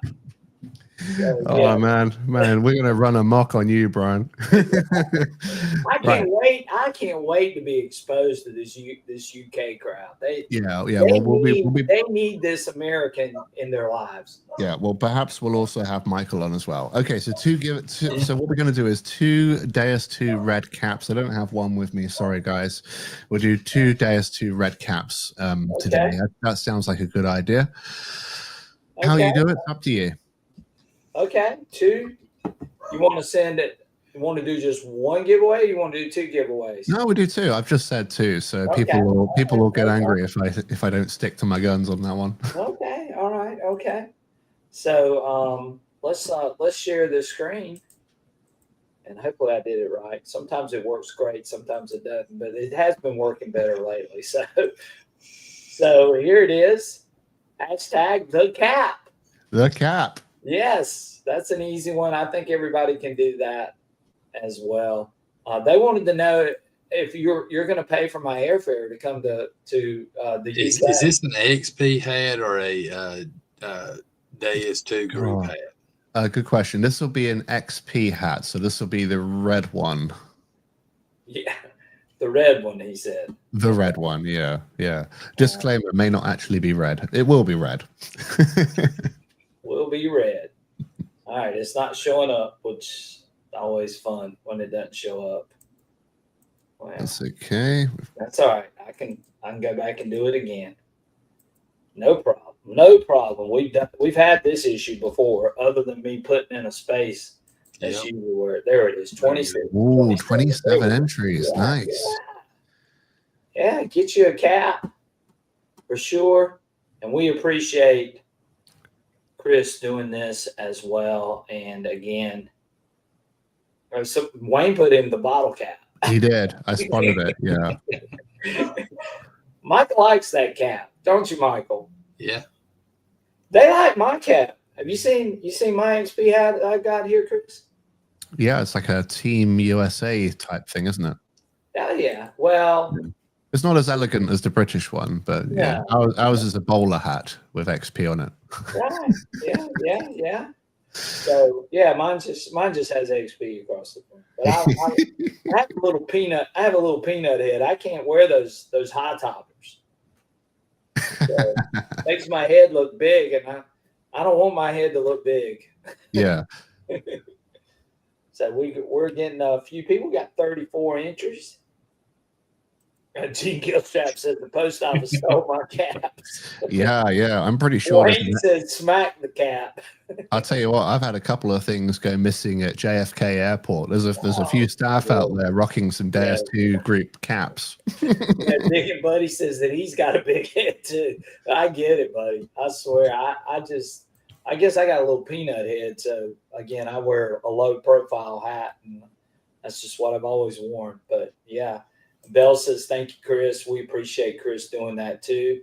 Yes, a lot of information was delved out tonight, and hopefully it's something that all of you can use and take out into the field. And if you're waiting on this HF2 coil, hopefully your wait's not long, and you're going to be able to get this thing and start using it. And we shared some great information. Chris provided some great information tonight.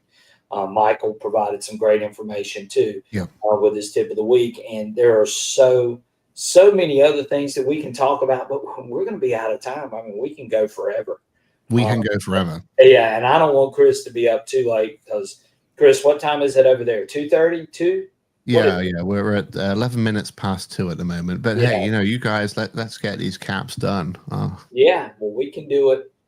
So far, we got 35, and we're going to do 2 of these tonight, and I'm going to share those addresses. So if you win tonight, please make sure that you send me send me your address. Yeah, do it that way. Yeah, send me your address, and I will forward it to Chris. Mine is sransc@gmail.com. And send me your address if you win, and I will forward that to Chris, and Chris will ship those out to you guys. So, again, XP Deus 2 cap or hat. Damien said, will there be an English version of the tip of the week? Oh, an English version. Maybe we need to get Chris to pre-record some tips of the week, and he sends them to us, and we share them on the live stream.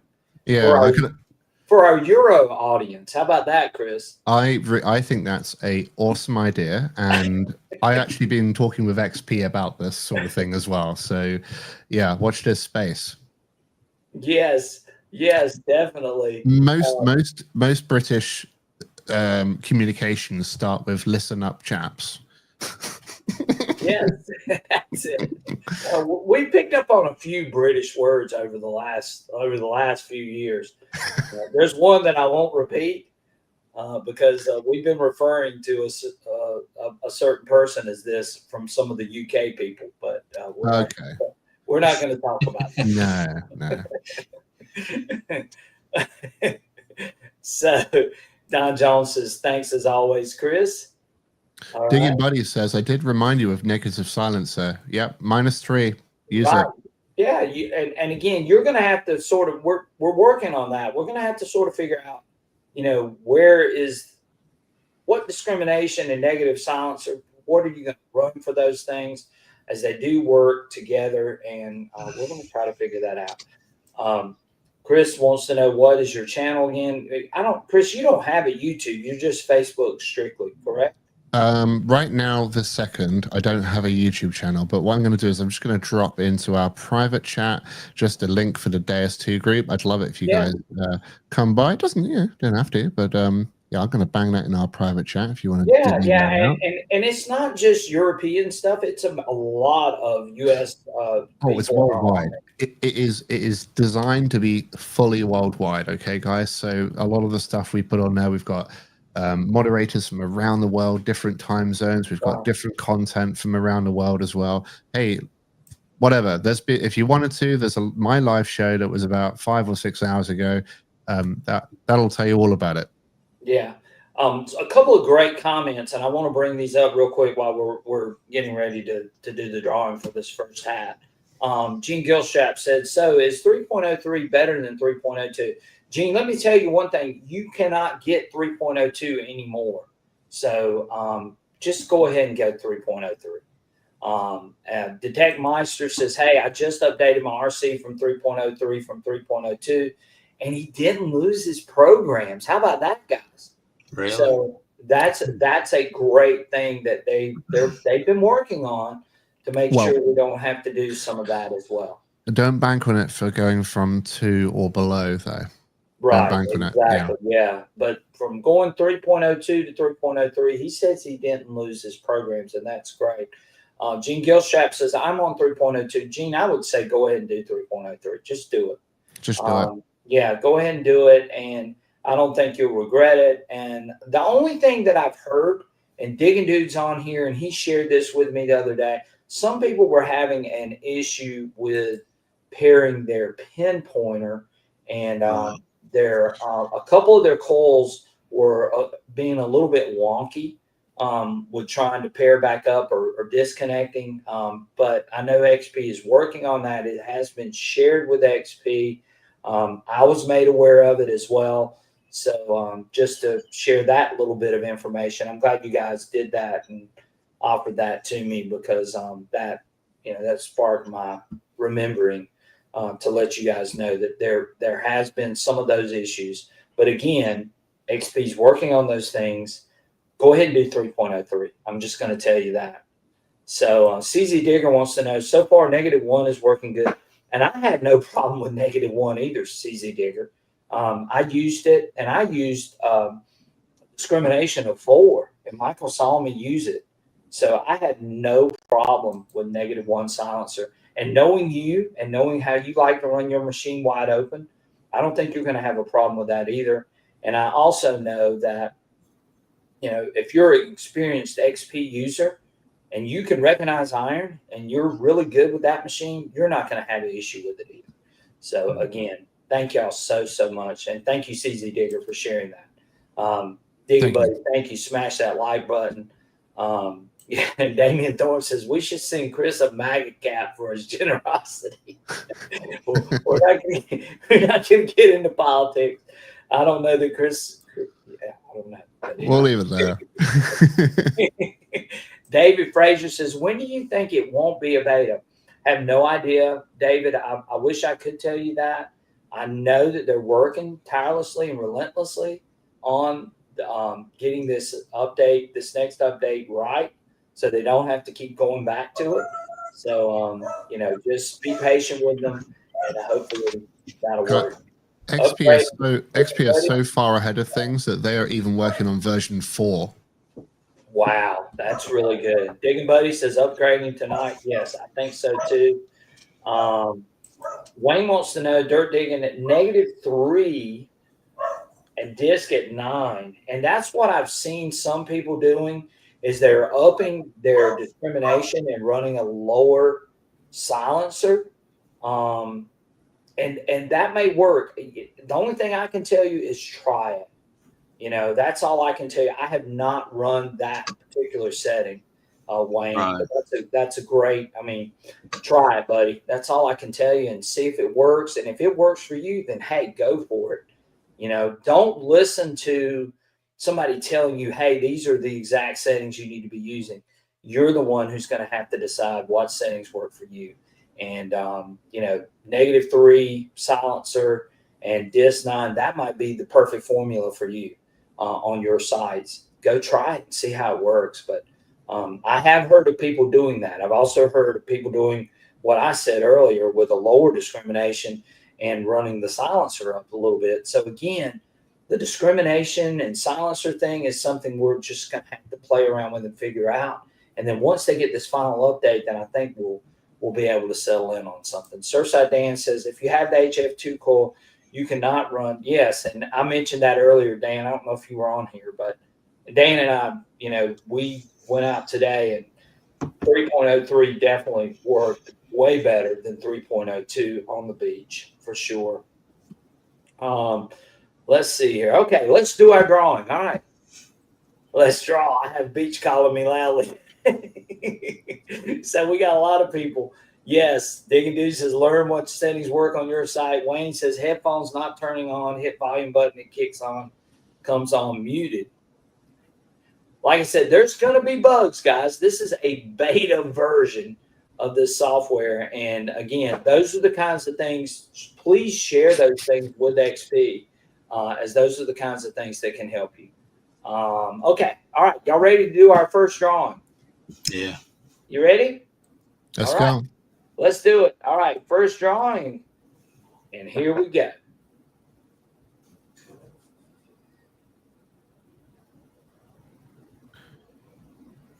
Joe Dirt. Joe Dirt. Winner. Congratulations, Joe Dirt, for the XP cap. Well done, Joe. Awesome. Great stuff. Yes. All right. So, Joe, I need you to share with me your mailing address, and I will share that with Chris, and we will get this out to you. sransc@gmail.com. And let's load up for another. Let's hide this for a second. Let's stop sharing. Let's load up for another one, and we'll do one more, and then we're going to get out of here. As I know Chris, again, I appreciate you staying up late. Enjoying. Are you going detecting in the morning, Chris? I'm going detecting in a minute. Oh, are you? Yeah. It's already morning, right? He's going to go. Hey, he's going to go out there in the dark right now and just go. Yeah. We got him all fired up. All right, so we're gonna do something a little bit different on this one. All right, so let's share our screen and share screen, and here we go. So now we're gonna do for this second cap. Hashtag the cap 2. Y'all like that? Did I do good on? Did I do good on that one? So, hashtag the cap 2. We got 3 entries. 4, 5, 6. They're moving on up there, Chris. They want this cap. Let's give them a minute. Yes, for sure.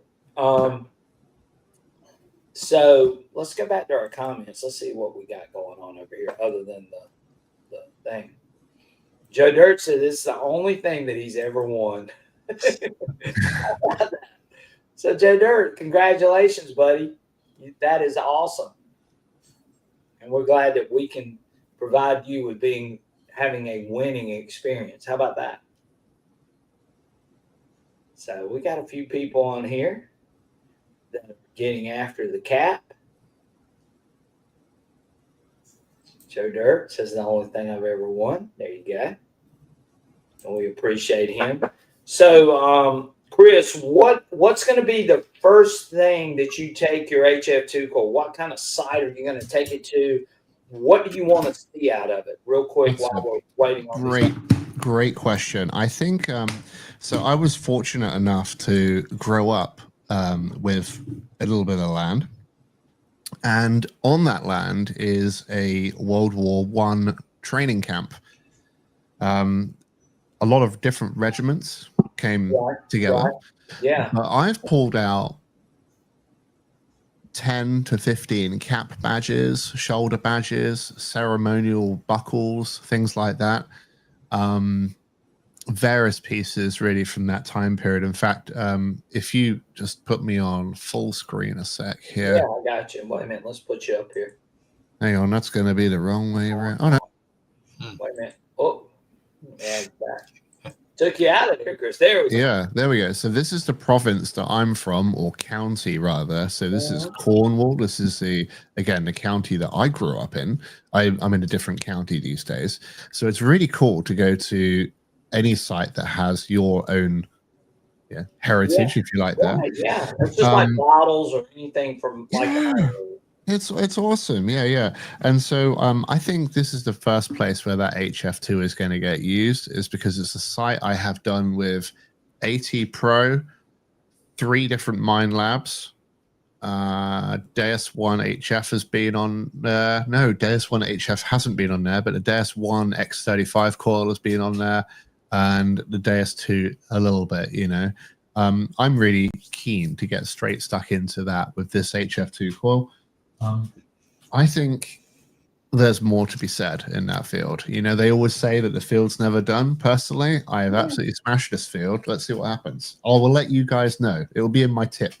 Yeah, well, definitely. I mean, we go back into sites all the time. Michael, how many times did I go back into a site? You keep going back. I just keep going back. I just keep digging stuff. Well, keep finding stuff. I mean, that's I know. And you know, the funny thing is, and I know I preach this a lot, and the guys that have been on here quite often with us know that I've said this a few times. But you know, you got to go back into some of these sites because running different programs, you know, all of these things can be things that can, you know, definitely change your hunting experience.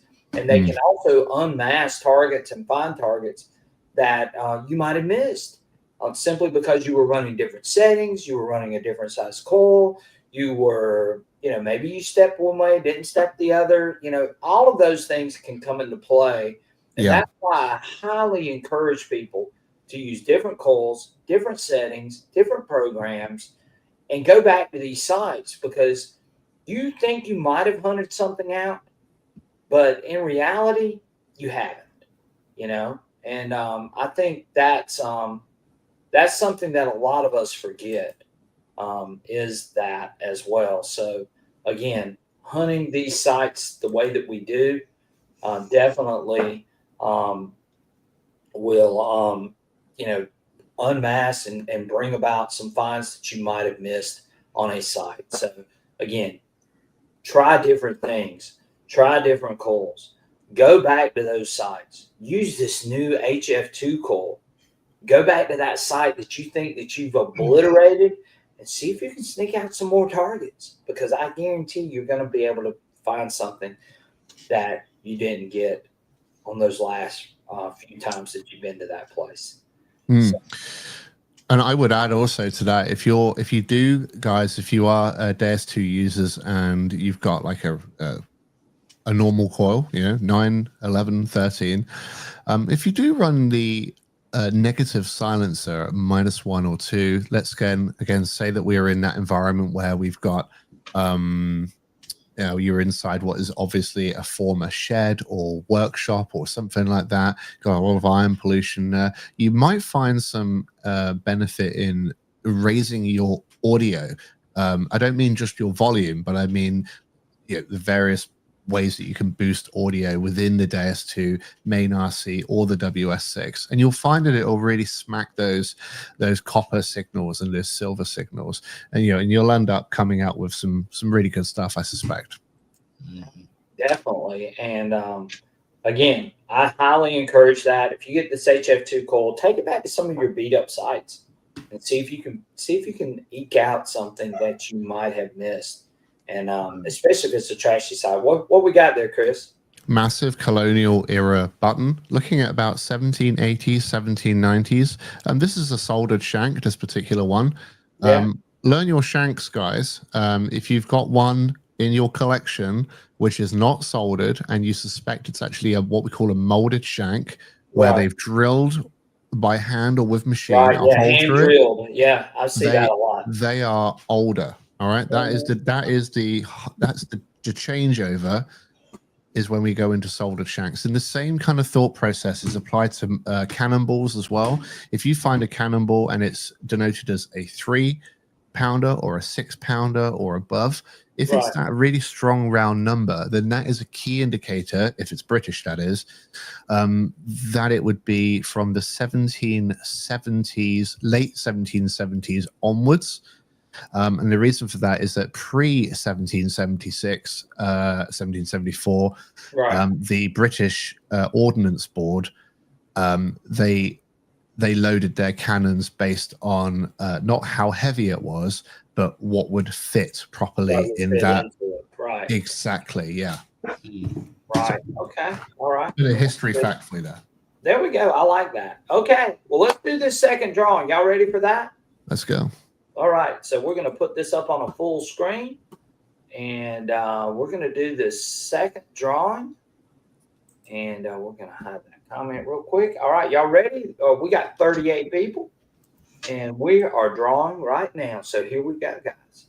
Let's see who's going to be the lucky winner of the second XP Deus 2 hat.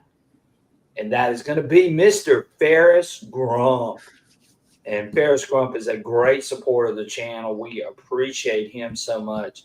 And I know Ferris has shared his address, but just share it with me one more time, Ferris, if you don't mind.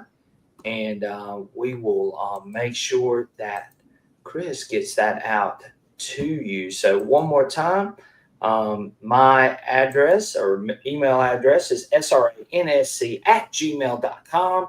And Ferris Grump, you can share that with us, and we will be more than happy, and Chris will be more than happy to get your XP Deus 2 hat. Congratulations, Ferris Grump. All right. So, guys, we're back at it.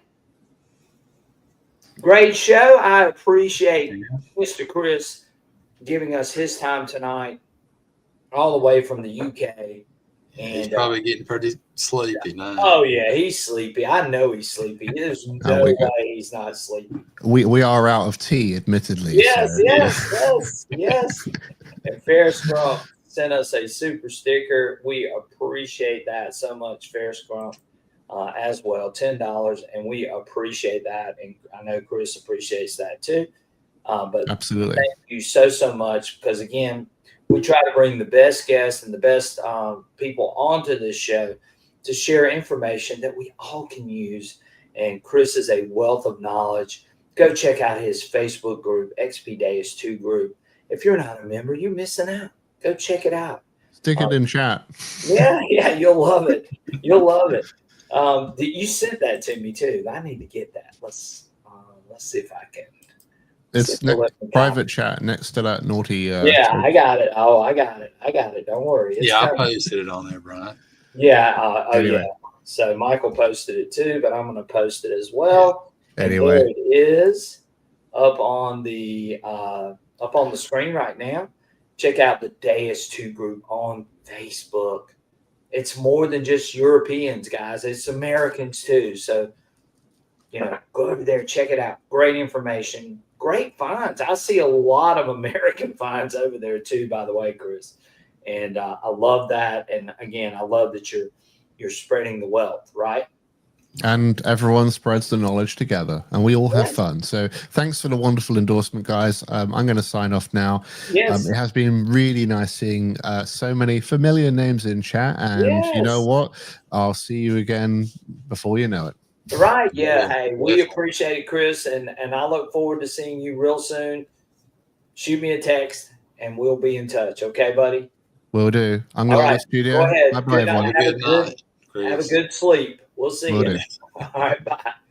All right, guys. So y'all got to see Mr. Chris Counter from the Facebook group, XP Deus 2 group. So thank you guys for joining in.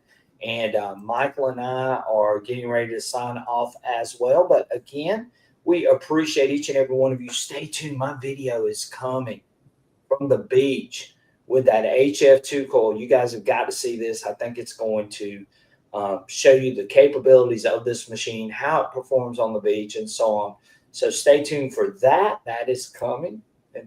And we're going to share that. There it is. So when you see this pop up, definitely go and check it out. Right, Michael? That's right. I was wondering what you're doing. All right. Yeah, I'm flipping around screens all over the place, Mike. Yes, we appreciate everyone. Thank you, Dig and Daryl. We appreciate you being here tonight. Great support of the channel. You should have several videos coming up, right? I've got all kinds of videos that I'm still working on. You get so much content, and then you just, life gets in the way. Let's just put it that way. I do work a full-time job, so I'm not like some people that can just go out and do whatever they need to do. I have a job and I work. And He's not talking about me. yeah, well, wait a minute now. I wasn't talking about you now. I'll admit that. But again, we had a fantastic show tonight. Thank you to Chris for being here. It was awesome. I know Chris is tired, and I appreciate him hanging out with us for so long. Yeah. We're at 2 hours, so it is time to sign off. But again, thank you guys so much for hanging out with us on a Friday night during the summer. Hopefully you guys are doing great. Hopefully some of you have ordered that HF2 coil and you got that coil in your hands. If you don't, then just be patient. It's coming. We've got more great content coming up with HF2 coil, as well as some other machines and other things too. We got some great hunts planned, got some beach adventures planned. So a lot of things in the pipeline. So stay tuned for that. And again, I appreciate each and every one of you. Thank you for making this the most enjoyable Friday night of any channel on YouTube, and we appreciate that so much. And like Ferris Crump says, he's got sand to dig. Well, he needs a Pro Fortis sand Yeah, scoop. you need that Pro Mike Fortis at sand LMS. scoop is what you need, definitely. But that Pro Fortis is awesome. And check out Mike, LMS Metal Detecting, if you haven't already. Check out his site. You're going to find he's got tons and tons of things there. Let him know that Southern Relic Adventures sent you.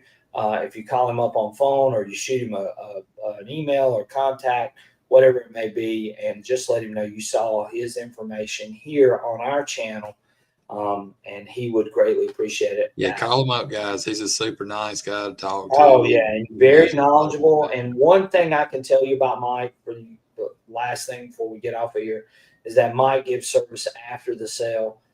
He will help you out. He will tell you how to update. He will tell you, things about the machines. He knows these machines like the back of his hand as well. And just a super, super nice guy. Great to deal with as well. So, again, y'all take care. Have a great and fantastic weekend. Go out and find some amazing things. We will catch you guys next week on Friday night, as always. And we will bring you guys along for our next adventure as well. So take care. Have a great night. We will see you guys really soon. Check out the new video. It's coming soon. Tonight, you'll see it. Take care. Have a good one. Have a great weekend, guys. Bye, guys.